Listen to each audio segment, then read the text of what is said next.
Minha experiência de quase morte aconteceu em 16 de novembro de 2006, então já faz um bom tempo. Eu era dono de um negócio. Minha esposa e eu gerenciávamos juntos. Eu viajava como mecânico de campo enquanto ela cuidava da papelada. Meu trabalho era reparar motores a diesel no local, porque alguns veículos simplesmente não podiam ser levados até uma oficina. Eu tinha todas as ferramentas no meu caminhão e ia de lugar em lugar consertando motores em pedreiras, fazendas ou qualquer outro ambiente necessário. No dia do acidente, eu estava trabalhando em um caminhão madeireiro Peterbilt, em uma empresa de extração de madeira a cerca de 1 hora ao sul da nossa casa, em uma área bem rural. Fui chamado porque o caminhão estava com um vazamento de líquido de arrefecimento. O mecânico local não tinha o treinamento ou as ferramentas adequadas para o conserto do motor, então me contrataram como especialista. Trabalhamos no caminhão na terça, quarta e quinta-feira. No final do expediente de quinta, para testar o reparo, pedi ao outro mecânico, Leonard, que ligasse o motor. O motor ficou funcionando por uns 15 ou 20 minutos. Como é difícil aquecer um motor dentro de uma garagem sem carga, ele estava em marcha lenta acelerada para ganhar temperatura. Enquanto isso, eu estava limpando minhas ferramentas e guardando-as no caminhão.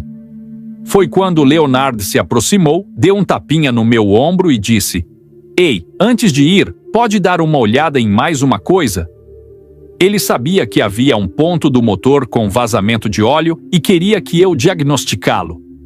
Olhei para o relógio. Eram 18 horas e 10 minutos. Eu tinha saído de casa às 6 horas da manhã e chegado ao local às 7 horas. Se eu fosse embora naquele momento, já seria um dia de mais de 13 horas de trabalho. Não queria ficar mais tempo e Leonard percebeu. Então ele disse: "Você não precisa consertar, só queria que desse uma olhada e me dissesse o que pode estar acontecendo. Se você estivesse na frente de um desses caminhões gigantes, classe 8, e olhasse sob o para-choque, veria que a peça mais baixa do caminhão é o eixo dianteiro. O eixo liga as duas rodas da frente e sustenta um peso enorme, entre 5 e 6 toneladas, ou seja, de 10 a 12 mil libras só nos pneus dianteiros.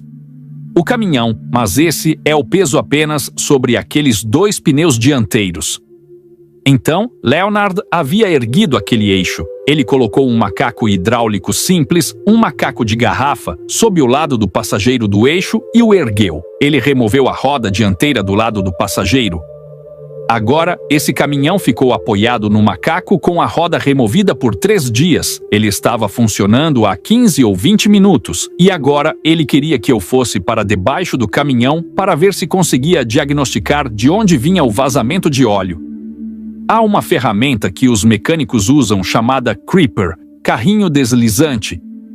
O Creeper dele era um verdadeiro lixo. Era de plástico, tinha um núcleo oco, não tinha rodinhas pequenas e de qualidade.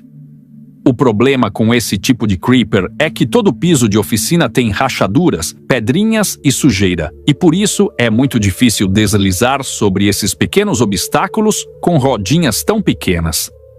Eu me lembro de olhar para o Creeper e pensar que não queria usá-lo, porque só iria me irritar. Olhei para trás, para a parte de trás do meu caminhão de serviço, onde eu tinha meu Creeper da Snap-on com 6 grandes rodas resistentes e uma estrutura de aço. Eu queria ir para casa, não queria perder tempo desamarrando meu Creeper, então usei o dele. E ainda bem que fiz isso, porque literalmente fez a diferença entre ser esmagado ao meio ou cortado ao meio. Deitei-me sobre aquele Creeper de plástico oco. Para você imaginar, entrei debaixo do para-choque dianteiro com os pés primeiro, com apenas espaço suficiente para deslizar sob o para-choque. Então, fui completamente para debaixo do caminhão. O para-choque ficou atrás da minha cabeça e o eixo, que tem aproximadamente a largura de uma nota de dólar de frente para trás, acabou exatamente sobre a parte macia do meu abdômen, ou seja, da base das minhas costelas até a região pélvica, bem onde fica o umbigo. O eixo atravessava de um lado ao outro do meu corpo. O eixo estava sendo sustentado pelo macaco no meu lado esquerdo, que era o lado do passageiro do caminhão. No lado direito, ou seja, do motorista, a roda ainda estava presa ao eixo. Eu estava deitado ali, olhando para a parte de baixo do motor e consegui identificar a área suja onde parecia estar o vazamento. Concluí o que achava que era o problema e percebi que não precisava mais do caminhão ligado. Gritei para o mecânico: "Leonard, pode desligar o motor?" Assim que falei isso, ele entrou na cabine para desligar. Caminhões Peterbilt, como a maioria, possuem suspensão a ar, então era normal o caminhão balançar um pouco quando alguém entrava. Mas, quando ele subiu na cabine, percebi um movimento pelo canto do meu olho esquerdo. Virei a cabeça bem a tempo de ver o macaco que segurava o eixo escorregar. Quando ele entrou na cabine, toda a estrutura se deslocou. Olhei e vi o eixo bem ali e o macaco, que deveria estar segurando, havia escorregado completamente. Estava inclinado na borda e antes que eu pudesse fazer qualquer coisa, ele disparou para fora. De repente, 5 a 6 toneladas, algo entre 10.000 e 12.000 libras de aço, despencaram bem no meio do meu corpo. O lado esquerdo do eixo atingiu o chão, enquanto o lado direito ainda estava parcialmente suspenso pela roda do motorista. Para você imaginar, 10 a 12.000 libras de aço caindo de uma altura de aproximadamente um pé, batendo no chão de cimento, causaram um barulho ensurdecedor. Mas o som mais estranho de tudo foi que, misturado a esse estrondo de metal e concreto, eu ouvi um ruído líquido, como um turbilhão. Mais tarde, percebi que esse líquido era eu. Quando o caminhão caiu sobre mim, o sangue subiu pela minha garganta, saiu pela minha boca e espirrou no chão. Olhei para o sangue e, naquele momento, só consegui dizer: "Senhor, me ajude." Eu disse isso 2 vezes, não sei bem por quê. Talvez por medo de que ele não me ouvisse da primeira vez. Quando olhei para baixo, vi o eixo encostado no chão do lado do passageiro e subindo num ângulo do lado do motorista, onde a roda ainda estava presa. Depois de ter atravessado o meu corpo, restava apenas cerca de 1 polegada de espaço entre o fundo do eixo e o cimento no meu lado esquerdo. Sei a largura do eixo de frente para trás e ele basicamente tomou todo o espaço entre a base das minhas costelas e a região pélvica, pressionando completamente de um lado ao outro do meu corpo.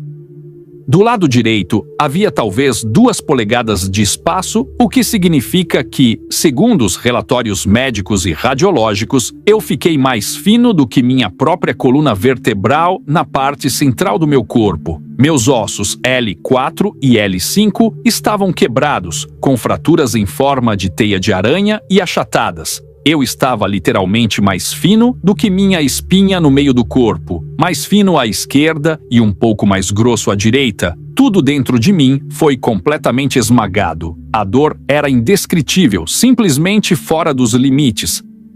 O creeper de plástico colapsou completamente, achatando-se em nada, porque não tinha estrutura, não tinha rodas resistentes, era apenas um pedaço de plástico que desapareceu sob a pressão brutal do caminhão. Uma coisa oca de plástico, então ela se achatou. Se eu estivesse no meu carrinho da Snap-on, bem ali no meio, há uma travessa extra com 1 polegada de espessura, um conjunto extra de rodas, e em vez do carrinho em que eu estava simplesmente desmoronar, se eu estivesse naquele com a travessa de aço bem ali, a espessura da travessa seria a espessura do quanto eu fui esmagado. Então, em vez de ser simplesmente esmagado até ficar incrivelmente fino, eu teria sido cortado ao meio por causa da estrutura de aço. Isso por si só foi um grande detalhe. O caminhão estava em cima de mim, o motor ainda estava funcionando, ele não desligou o motor porque o macaco escorregou antes que ele pudesse desligá-lo. Então ele desceu do caminhão e, como eu disse, o para-choque estava atrás da minha cabeça. Havia um espaço abaixo, no lado do motorista, entre a parte inferior do para-choque e o cimento do chão da garagem. Ele olhou para mim por baixo do caminhão e nós nos olhamos. Do meu ponto de vista e do dele, só dava para ver meu corpo da cintura para cima, porque o eixo era muito alto e tinha caído sobre mim. Literalmente, só dava para ver minhas costelas para cima. Eu olhei para ele e ele olhou para mim. Ele entrou em choque ao ver meu corpo esmagado daquele jeito. Ele congelou. Então eu fiquei repetindo: ligue para o 911. Continuei dizendo isso repetidamente, mas ele não se movia. Pareceu uma eternidade. Eu não sei quanto tempo se passou, mas finalmente ele saiu do estado de choque, fez a ligação e disse: o caminhão caiu sobre um cara esmagado ao meio, e desligou. Assim que ele desligou, comecei a implorar para que ele desligasse o motor, porque motores a diesel grandes vibram naturalmente por causa do seu design. O motor estava literalmente logo acima de mim, o eixo tinha caído sobre mim e todo aquele peso pressionando meu corpo com a vibração parecia que estava me serrando ao meio. Eu só implorava: por favor, desliga o motor. Porque aquilo estava intensificando a dor, vibrando sobre minhas vértebras quebradas. Ele subiu no caminhão e desligou o motor. Depois, pegou o macaco que tinha sido ejetado e tentou descobrir como tirar o caminhão de cima do meu corpo. Infelizmente, quando o eixo caiu, não havia como colocar o macaco de volta debaixo dele para levantá-lo. O que ele fez foi deslizar o macaco sob um grande componente da suspensão, uma mola de lâmina. Se você olhasse de lado para onde a roda estava faltando, veria uma grande mola curva presa ao chassi e o eixo estava preso na parte inferior dessa mola. Ele colocou o macaco sob o arco da mola curva do lado esquerdo do caminhão. Você não quer levantar algo por um arco ou curva porque o macaco vai escorregar. Eu implorava para que ele não fizesse isso, pois tinha medo de que escorregasse e o caminhão caísse sobre mim de novo. Já doía o suficiente. Mas ele continuou, porque era o único lugar onde podia apoiar o macaco. Ele começou a bombear o macaco manualmente e eu via que ele escorregava conforme subia na mola. Eu repetia: por favor, não faz isso aí. Mas ele insistiu, pois não havia outro lugar. Finalmente, a borda do macaco encaixou em um pequeno suporte, um grampo em formato de U, e conseguiu segurar. Agora, o caminhão começou a subir. A cada bombeada, ele subia mais e mais. Finalmente, ele conseguiu tirar o caminhão de cima do meu corpo. Quando isso aconteceu, eu consegui olhar para meu corpo de cima a baixo pela primeira vez. Foi bizarro. Eu usava um uniforme de trabalho com o nome da minha empresa, Bruce's Mobile Service, com alguns emblemas de mecânico, mas na altura das costelas, meu uniforme simplesmente ia reto para trás, acompanhando minha coluna, e voltava na altura do meu quadril, ou seja, no meio do meu corpo havia uma parte completamente achatada. Era tão surreal que meu cérebro não conseguia processar, não havia nada para comparar. A dor era insuportável. E então, algo estranho aconteceu. Até aquele momento, eu já estava sentindo uma dor horrível, mas, assim que o caminhão foi tirado de cima de mim, senti uma fraqueza extrema. Descobrimos depois o motivo. Eu tinha 5 artérias principais completamente rompidas. Assim que o peso do caminhão saiu do meu corpo, essas artérias começaram a sangrar internamente. Os médicos nos disseram depois que, se você tiver apenas uma artéria principal rompida e não puder estancar o sangue, você morre em 8 a 10 minutos. Eu tinha 5 artérias rompidas, além de danos no baço, pâncreas, algumas costelas quebradas, vértebras esmagadas. Basicamente, tudo na região central do meu abdômen estava destruído. Eu comecei a entrar em pânico, com medo de que o macaco escorregasse e o caminhão caísse sobre mim de novo. A dor já era insuportável, então comecei a implorar para que ele me tirasse debaixo do caminhão. Mas, por causa da forma que meu corpo ficou, ele não queria me tocar. A maioria das pessoas já ouviu que não se deve mover alguém com uma lesão na coluna, pois pode causar paralisia. Mas eu estava desesperado. Ainda estava sobre o carrinho de mecânico que havia se partido ao meio e achatado. Como ele não me ajudava, entrei em pânico. Eu me estiquei para trás, agarrei a parte inferior do para-choque e, com tudo que me restava de força, consegui me arrastar um pouco para fora. Agora, meus ombros e braços estavam para fora do caminhão, mas o resto do meu corpo ainda estava embaixo. Olhei para baixo e vi que o eixo estava sobre minhas pernas. Pensei, se o macaco escorregar agora, ele vai cair sobre minhas pernas e quebrá-las. Então, coloquei minhas mãos no para-choque e tentei fazer mais um esforço para me puxar completamente para fora. Foi nesse momento que percebi que não conseguia respirar. Ambos os meus pulmões tinham colapsado porque o impacto empurrou meu diafragma para cima. Até aquele momento, com toda a dor e adrenalina, eu nem tinha percebido que não estava respirando direito. Só então me dei conta.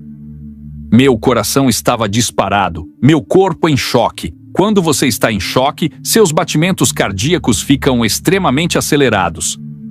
Meu coração batia tão forte que eu conseguia ouvi-lo nos meus ouvidos, e de repente eu o ouvi parar. Primeiro, estava rápido.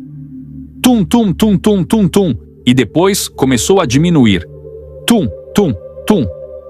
Até que fez um último batimento e parou. Naquele instante, meu espírito saiu do meu corpo. Eu fui para o teto da garagem e comecei a olhar para baixo, vendo toda a cena do acidente. E a primeira coisa que posso dizer é que senti uma paz perfeita. Nunca na minha vida senti algo tão bom, uma paz absoluta. Nenhuma dor, nenhum medo. Apenas uma paz perfeita enquanto eu observava tudo lá de cima. Eu estava tão desconectado da cena do acidente que não percebi que o cara debaixo do caminhão era eu. O homem com quem eu estava trabalhando, Leonard, estava de joelhos, passando os dedos pelo meu cabelo e chorando. Eu podia ouvir cada palavra que ele dizia. Ele falava coisas como: "Eu é que deveria estar morto, não você. Me desculpe, sou um velho tolo." Coisas assim, mas eu não me importava. Lá no alto, no teto, nada disso fazia diferença para mim. Eu apenas observava. Acho que essa é a única palavra que posso usar. Apenas observando lá de cima, em perfeita paz, mesmo com todo o caos acontecendo lá embaixo. Os bombeiros voluntários começaram a chegar um por um, conforme conseguiam. Os 2 primeiros chegaram bem rápido. Mais tarde, descobri que estavam voltando do trabalho naquela área remota, pois moravam por ali. Eu os observei de cima enquanto chegavam. Um detalhe que, para mim e para o corpo de bombeiros voluntários, provou que o verdadeiro Bruce, meu espírito, estava no teto, foi a chegada dos 2 últimos socorristas. Eram uma mulher ruiva chamada Shannon e um homem mais velho de cabelos grisalhos. Eles entraram pela porta dos fundos da oficina. Se puder imaginar, era uma grande garagem retangular para caminhões. Eu estava trabalhando em um caminhão semi-reboque que estava estacionado no fundo. Meu caminhão de serviço estava encostado nele. Durante toda aquela semana, entrei e saí pelo caminho principal, um pequeno asfalto que levava direto à estrada. Todos os bombeiros voluntários entraram por essa porta principal, exceto Shannon e o homem grisalho. Vou avançar um pouco na história. Passei o ano seguinte no hospital. Quando finalmente saí, quis agradecer aos bombeiros voluntários. Liguei para o chefe e perguntei se poderia ir a uma reunião mensal deles. Ele me disse o dia e então fui. Isso foi mais de um ano depois do acidente. Na reunião, havia cerca de 30 pessoas. Consegui reconhecer 8 das 10 pessoas que estiveram na cena do acidente, mas aqui está a parte realmente interessante. Consegui identificar Shannon porque era a única mulher ruiva e o homem grisalho. Na frente de todos, perguntei por que tinham entrado pela porta dos fundos, já que todos os outros entraram pela frente. Eles pararam para pensar, pois já fazia muito tempo, e então se lembraram, haviam errado a entrada principal. Receberam o chamado, passaram pela entrada sem perceber e, ao verem as luzes piscando, seguiram por uma entrada secundária, uma estrada de cascalho que levava aos fundos da oficina. Enquanto eu observava tudo do alto, via Leonard chorando e passando os dedos pelo meu cabelo. Ao lado dele, havia 2 anjos. Leonard tem cerca de 1,85 m de altura e os anjos eram pelo menos 2 pés, 60 centímetros, mais altos que ele.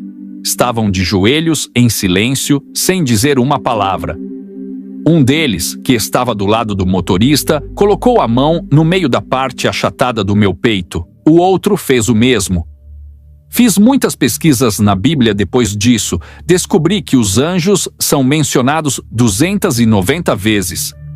Às vezes, eles se parecem com pessoas normais, outras vezes não. Algumas vezes têm asas, outras não. Os 2 que eu vi não tinham asas. Eram como 2 homens altos, de 2,40 m, vestindo túnicas brancas brilhantes, algo que encontrei descrito algumas vezes na Bíblia. Eu só vi suas costas, não seus rostos.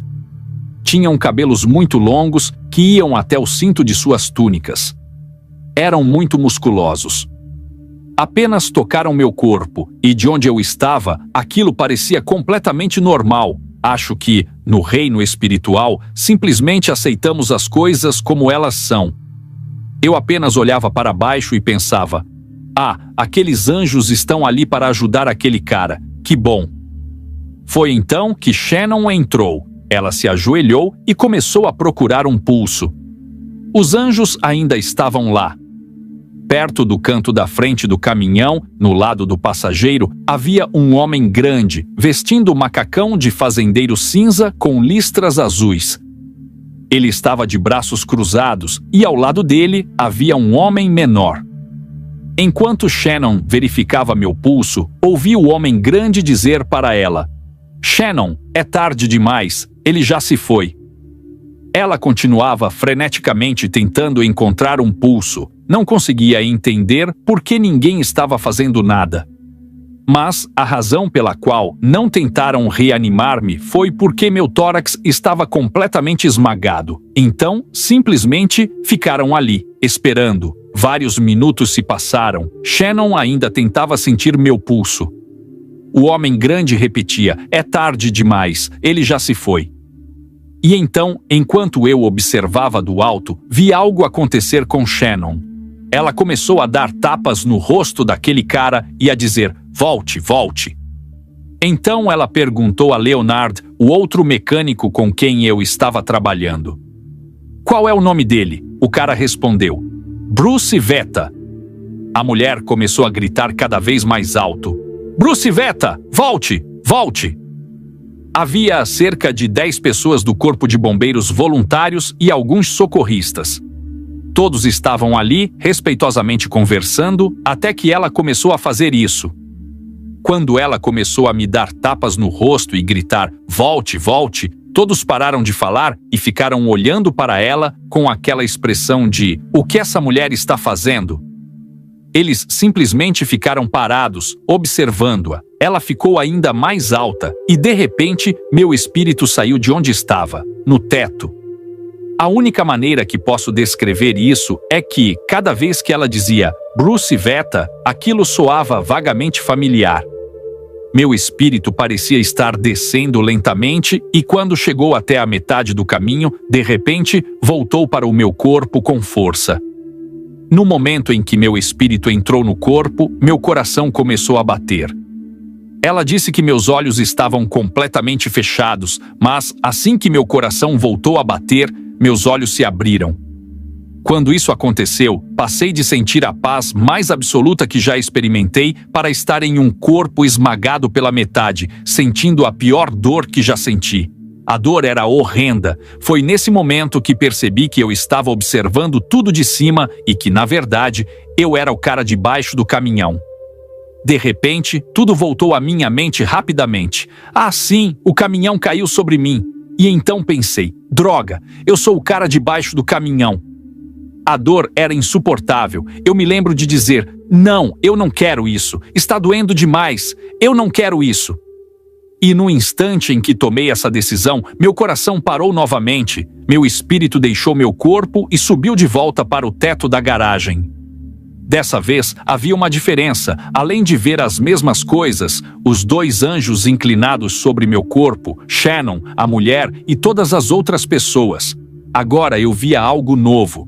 Saindo do teto da garagem, num ângulo de 45 graus à minha direita, havia um túnel ou tubo com uma luz brilhante no fim. Atualmente dizem que entre 8 e 10 milhões de pessoas já tiveram experiências de quase morte e muitas delas relatam ter visto um túnel com uma luz no final. Foi exatamente o que eu vi. Havia um túnel com uma luz brilhante no final e eu sabia, com toda a certeza do meu espírito, que o céu estava no fim daquele túnel. Eu estava feliz por ir. Entrei no túnel e fui disparado em direção à luz a uma velocidade incrível, como em uma montanha-russa. A velocidade era tão intensa que dava para sentir a força G. Eu estava indo, feliz por estar indo para o céu, mas então, de algum lugar atrás de mim, pude ouvir aquela mulher novamente. Ela continuava gritando: "Bruce, volte, volte!" De repente, eu parei no túnel. Fui sugado para trás, saindo do túnel, e me vi novamente no teto da garagem. Olhei para baixo e vi todas as pessoas lá embaixo. Meu espírito voltou para o meu corpo pela segunda vez. Dessa vez, quando voltei, olhei para a esquerda e depois para a direita com meus olhos físicos. Quando minha alma retornou e meu coração voltou a bater, procurei pelos anjos, mas não conseguia mais vê-los. Não havia mais nada visível no mundo físico. Isso me assustou muito, porque a dor era insuportável e o terror de estar naquele estado era avassalador. No meio desse caos, porque essa é a melhor palavra para descrever, ouvi uma voz suave e calma dentro de mim. A Bíblia diz que o Espírito Santo vive dentro dos cristãos e que Deus fala através dele. Eu ouvi essa voz sussurrando: "Se você quiser viver, terá que lutar. E será uma luta difícil." Uma das coisas que mais amo em Deus é que Ele não mente, não enrola, não exagera. Ele apenas diz a verdade. E eu não queria lutar. Estava doendo demais. Então eu pensei: dane-se, eu não quero lutar. Pela segunda vez, meu coração parou. Meu espírito deixou meu corpo e subiu ao teto da garagem novamente. Agora era a terceira vez que eu estava ali. O túnel se abriu novamente e, pela segunda vez, entrei nele, disparando rumo ao céu, sentindo aquela paz perfeita. Mas, de novo, aquela mulher começou a me chamar, batendo no meu rosto. "Bruce, volte!" Mais uma vez, fui sugado para trás para fora do túnel. Olhei para baixo e, dessa vez, pude ver os anjos novamente. Eles ainda estavam lá, tocando o meio do meu corpo. Meu espírito voltou para o corpo pela terceira vez. Quando voltei, Shannon estava bem perto do meu rosto. Ainda estava deitado na prancha e ela estava ali, olhando diretamente para mim. Assim que retornei, ela me perguntou: "Senhor Ipuri, à beira da vida e da morte, pelo que você tem que lutar?" Naquele momento, senti com absoluta certeza que era Deus falando comigo através dela. O Espírito Santo estava me lembrando que, se eu quisesse viver, teria que lutar. E então, Shannon continuou: "Você tem esposa, tem filhos, pelo que você tem que lutar?" Imediatamente pensei na minha esposa, Lori, e nos meus 4 filhos pequenos. "Fique aqui", ela disse. "Não vá embora. Fique e lute." Estávamos no meio do nada. Infelizmente, os socorristas haviam cometido um erro. Eles chamaram o helicóptero médico como deveriam, mas esqueceram de chamar uma ambulância para me levar até ele. O helicóptero veio da maior central de trauma do nosso estado, mas teve que voltar porque não havia ambulância para me levar até a estrada. Quando a ambulância finalmente chegou, me levaram para um pequeno hospital a uns 20 ou 30 minutos dali. Assim que cheguei, o helicóptero retornou, me pegou imediatamente e me transportou para o maior centro de trauma do estado. Quando o helicóptero pousou no telhado, havia uma grande porta, como uma porta de garagem gigante que se abriu. Eles me levaram para dentro. O que quer que estivesse lá comigo? Bem ali, havia uma máquina de tomografia. Eles continuavam me fazendo a mesma pergunta: "Qual é o seu nome? Quando é seu aniversário?" Eu sabia a resposta, mas não conseguia falar. Na verdade, eu não tinha forças para falar, mas, na minha mente, eu sabia. Eles continuaram perguntando as mesmas coisas, mas eu não tinha forças. Os 2 funcionários do turno da noite que estavam lá começaram a discutir. Isso me assustou porque eram 2 médicos discutindo sobre o que estavam vendo na tela. Eles me puxaram para fora da máquina, giraram meu corpo em 90 graus e usaram algumas espumas para me reposicionar antes de me colocar de volta. Quando me colocaram novamente na máquina, tudo começou a escurecer, como quando você diminui a intensidade da luz ajustável. Tudo foi ficando escuro, mas meus olhos estavam abertos. Eu sabia que estava morrendo. No momento em que tudo estava escurecendo, a pequena quantidade de pressão arterial que eu ainda tinha despencou. Isso foi registrado nos relatórios médicos. Minha pressão arterial caiu completamente. Quando isso aconteceu, todos os alarmes e dispositivos da sala começaram a soar. Foi então que se vocês não fizerem algo agora, eu vou morrer. Havia pelo menos 10 pessoas na sala. Todos pararam por uma fração de segundo e me olharam com uma expressão de choque. Eles vinham me perguntando meu nome e meu aniversário por uns 10 minutos e eu não havia dito uma palavra. E de repente, eu falei aquilo. Eles me puxaram para fora da máquina, me levaram para outro local e lembro-me de uma máscara de gás descendo sobre meu rosto. O pensamento que veio à minha mente foi como se eu fosse um carro quebrado e os mecânicos finalmente fossem consertá-lo. Eles me mantiveram em coma, induzido por várias semanas. Nos primeiros dias, me operaram várias vezes. Quando somamos o tempo total que passei no hospital, percebemos que fiquei internado por mais de 1 ano da minha vida. A última cirurgia foi em dezembro de 2007. O acidente aconteceu em novembro de 2006, então foi 1 ano e 1 mês depois do acidente. Mas, durante esse período, eu saía do hospital por algumas semanas, voltava por alguns meses, saía por alguns dias e assim por diante. Foi um entra e sai constante, mas, no total, passei mais de 1 ano internado. Quando o caminhão caiu sobre mim, ele atingiu bem o meio do meu corpo, onde ficam os intestinos. Os médicos me disseram que um adulto tem entre 18 e 24 pés, aproximadamente 5,5 a 7,3 metros, de intestino delgado, porque ele é todo enrolado como um emaranhado de vermes sob o umbigo. O impacto destruiu meus intestinos. Os médicos conseguiram salvar apenas 2 pequenas partes que costuraram juntas. Segundo os relatórios médicos, essas partes somavam cerca de 100 centímetros. Não sei por que os relatórios estão em centímetros, mas estão. Na época, nos disseram que menos de 100 centímetros de intestino não era suficiente para sobreviver. Então, em março daquele ano, uma das 2 partes do intestino que tentaram salvar morreu. Com isso, fiquei abaixo do limite mínimo para a sobrevivência. Eu sempre brinco que estava namorando uma bartender ateia, nos casamos e ela acabou virando uma senhora da igreja, tipo aquelas do programa Saturday Night Live. Começamos a frequentar a igreja e depois do acidente, ela enviou pedidos de oração para qualquer igreja que encontrasse na internet. Um homem contou que Deus o acordou 2 manhãs seguidas às 5 horas da manhã em Nova York, dizendo para ele comprar uma passagem para Wisconsin, orar por mim e que um milagre aconteceria. No primeiro dia, ele ignorou. Comentou com a esposa e com outra pessoa, mas não fez nada. No segundo dia, aconteceu o mesmo. Deus disse a ele: compre uma passagem, vá até Wisconsin e ore por aquele homem no hospital. Eu vou fazer um milagre. Então, ele obedeceu. Pagou cerca de $900 na época para conseguir um bilhete instantâneo. Quando chegou ao hospital, orou por mim. Enquanto ele orava, colocou a palma da mão na minha testa e senti como se uma corrente elétrica saísse da mão dele e entrasse na minha cabeça. Ele orou em nome de Jesus e disse: intestinos, eu ordeno que vocês cresçam sobrenaturalmente. Naquele momento, senti algo se movendo dentro do meu abdômen.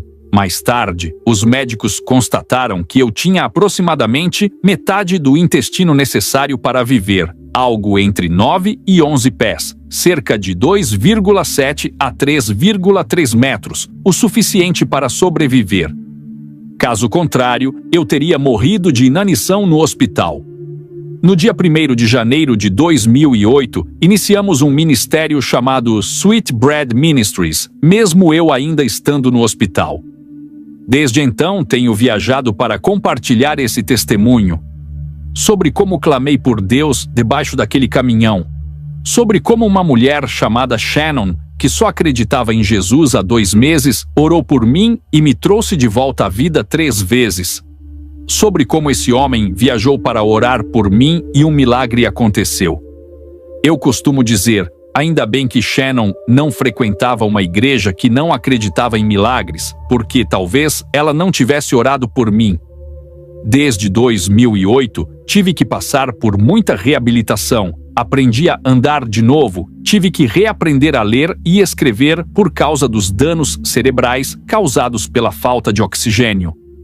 Foi um processo longo e difícil, mas sobrevivi.